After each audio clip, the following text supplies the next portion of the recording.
American Film Institute, 50 years. Yeah. What was the initial thought process to put it all together? Well, it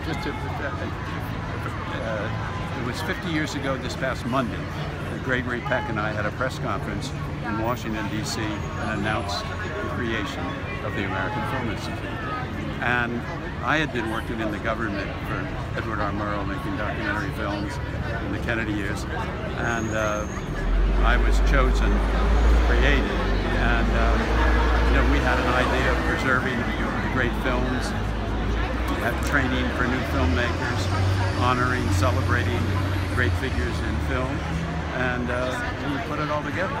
It wasn't right away, though, but when the Life Achievement Award started, that was 3 or 4 years later, 5 years later? 5 years later, 1973. Right. What was the, what were you all thinking when you wanted to put that together and honor one person a year? Well, there were all these awards for best pictures of the year and that sort of thing, and we were about the test of time and the history of film, and we thought we would honor careers. And of course, John Ford was the first one honored, James Cagney the second, Orson Welles, and it was this idea of honoring a career in film rather than individual picture achievement. I've got all of those recorded from all these years. Really? You presented the award for many, many years. I aged through them. Was there one particular one, a night that just came together perfectly that you just loved the most? Well, I was talking recently about the Orson Welles night, because someone's making a film and I did an interview. And Orson was so magnificent, and his speech was so wonderful, referring to himself, this huge man, as a greengrocer in the age of supermarkets.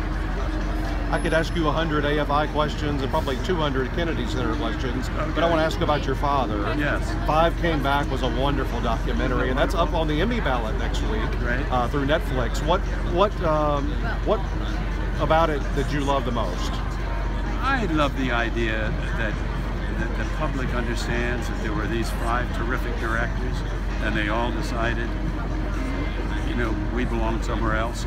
We're going to go help the country, and made great sacrifices. My father left. He was away for 3 years. I saw him for 4 days in those 3 years. He came home once, and he was beyond draft age.